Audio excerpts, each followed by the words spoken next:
And Claire, you got a question that I think is really interesting. One thing that has been interesting for me as someone who, again, is largely focused on what's happening nationally is to see, frankly, how New Jersey, which I consider my adopted home state, is that New Jersey really has been in the vanguard of some of the questions on procurement and just a range of environmental policies in recent years. And so you were asked what you think of the current low carbon concrete bills in New Jersey, one for state purchasing, which is based on a New York bill and is getting a lot of press because of an innovative discount mechanism, which incentivizes innovation. So I was wondering if maybe you could talk a little bit about what's happening in New Jersey, but broadly, procurement as a driver, particularly.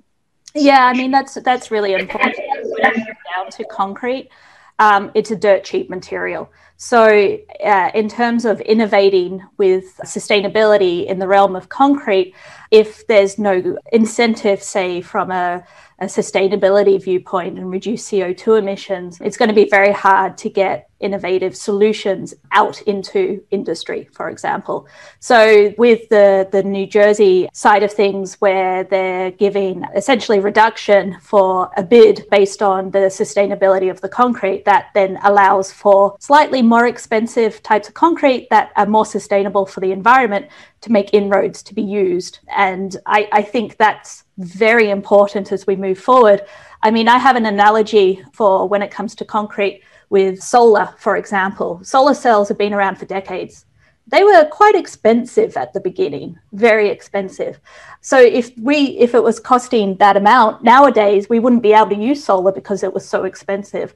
So there needs to be help along the way as we want to use more sustainable types of concrete to overcome this initial cost barrier or hurdle that does exist. And so what New Jersey is implementing is one step in the right direction so that we can bring in, although it's slightly more expensive to begin with, more sustainable alternatives. Yeah, and that is such a critical point that Claire is making, particularly in both in cement and in energy, where we're talking about commodity products, right? So a kilowatt hour is a kilowatt hour, right? A ton of cement is a ton of cement. It's not like an iPhone or, a smart panel, a flat panel TV where there are, differentiated features that allow you to command a premium price when that product comes to market initially. You have early adopters that are willing to pay a lot for that initial product. And then that helps you with your business model to scale up the technology and drive it down in price and open up the market over time.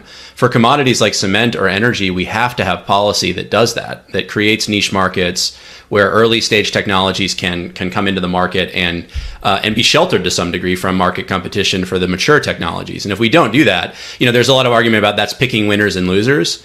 You might hear from more conservative-minded folks about the role of government, but the reality is if you look at the history of American innovation, that's how we do innovation. It's not about picking winners, it's about creating an opportunity for technologies to win. And if you don't do that, you are picking a winner, and that winner is the incumbent, right? Basic conventional commodity cement or fossil-fired power plants, because they have such an incumbent advantage built on 100 years of scale and innovation and history that you cannot overcome that in a commodity market without policy support. And so New Jersey policies help do that.